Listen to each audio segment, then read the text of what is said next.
Kongo iwena gokyo kigone yasire tamatani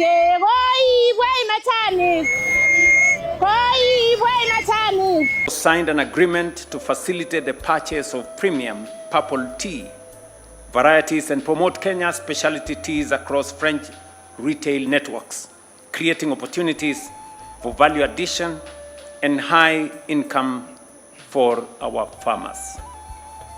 Kilimo ni uti wa mgongo wa uchumi wa taifa, na pale mkulima anapopewa mbegu ya matumaini, basi jamii nzima huanza kuona mwanga wa maendeleo.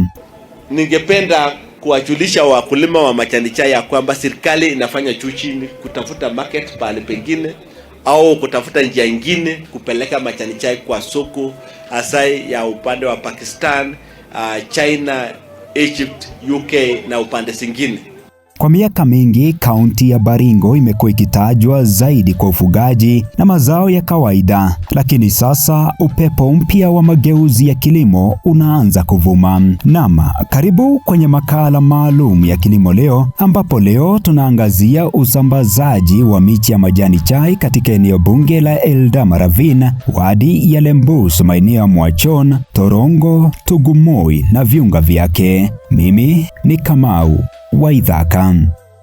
Kwa miaka na mikaka, kaunti ya Baringo imeonekana kusalia nyuma katika uzalishaji wa mazao ya biashara nchini. Hata hivyo, hali hiyo sasa inaanza kubadilika, huku kaunti hiyo ikianza kujijengea jina jipya kupitia kilimo cha mazao yenye dhamani kubwa sokoni. Baada ya mkutano wa wakulima uliofanyika Eldama Ravine mwezi Aprili mwaka huu, viongozi wa serikali pamoja na wadau wa kilimo walikubaliana kuongeza uzalishaji wa mazao kama kahawa, parachichi, makadamia na majani chai. Wahenga walisema safari ndefu huanza kwa hatua moja.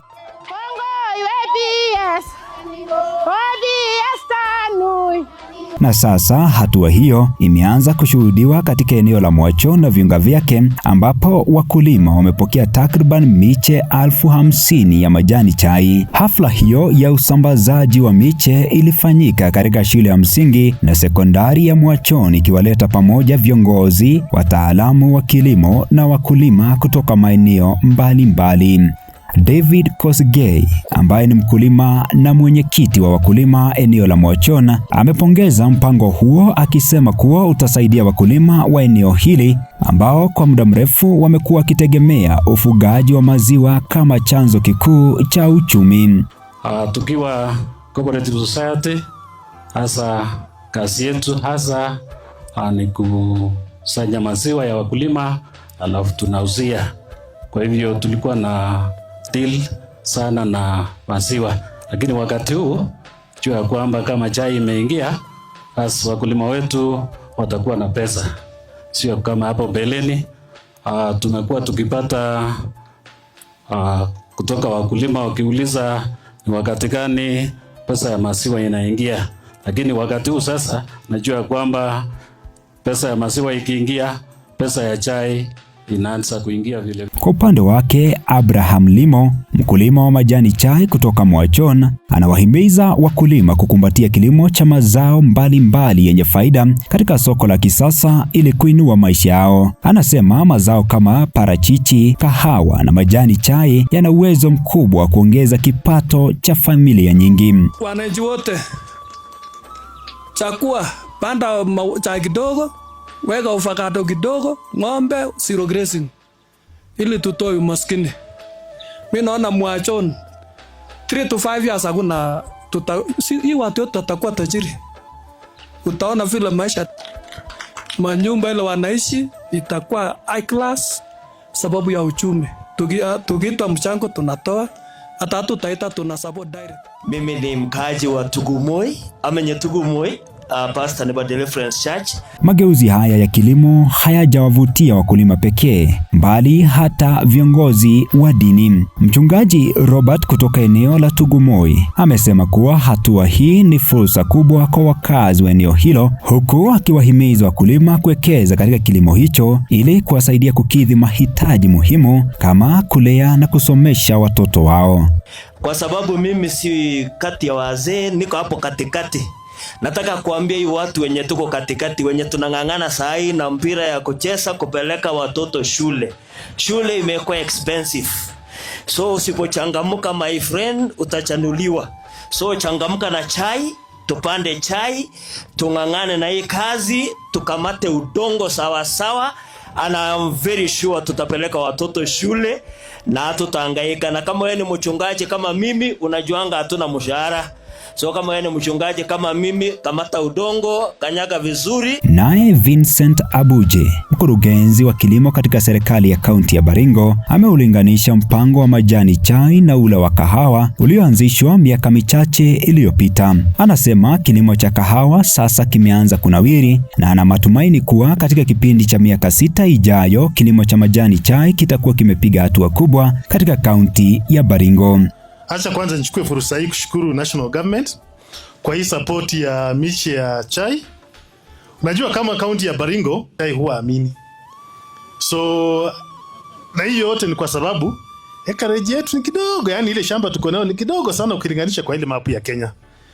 Miaka kama 7 iliyoisha tulikuwa pia mahali kama hapo kwa mambo ya kahawa.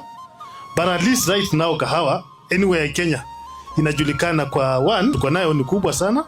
Zaidi ya 4,000 acres na pia ile mapato tunapata.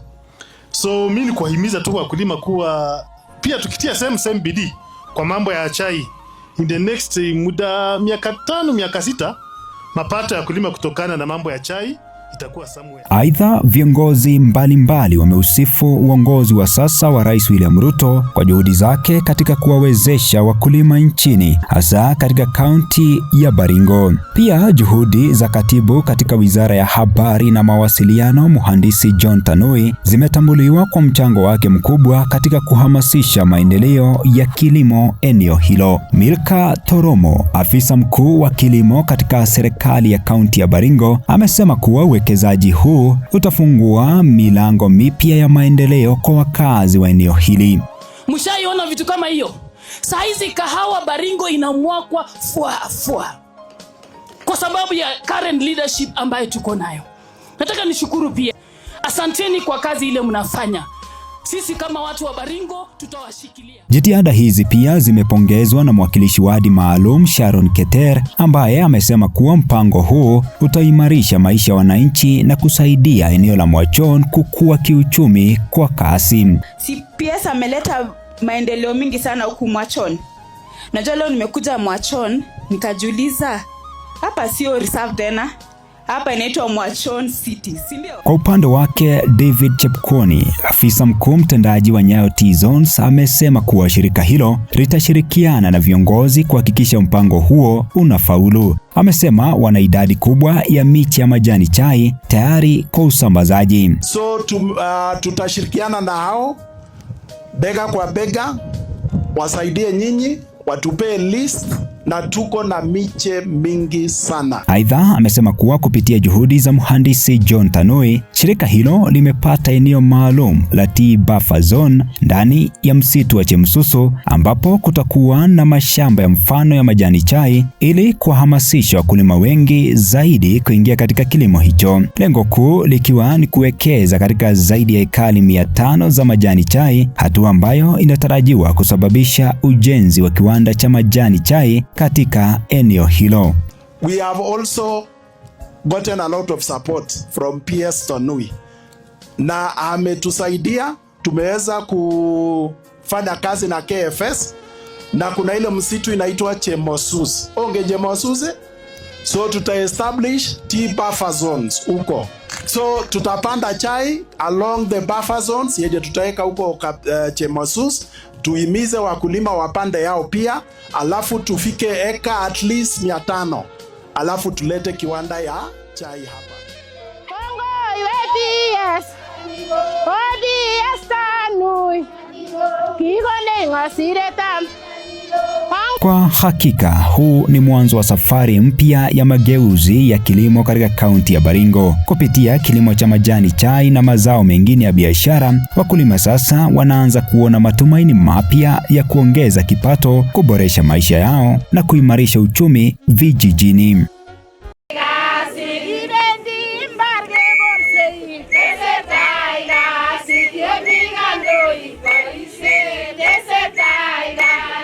Naam, naomba kukomea hapo kwa sasa, lakini kaunti ya Baringo sasa inaanza kujitokeza kama kitovu kipya cha uzalishaji wa mazao ya biashara nchini Kenya. Kamau Waithaka nikiripotia Wingo Radio, makala maalum Kilimo Leo.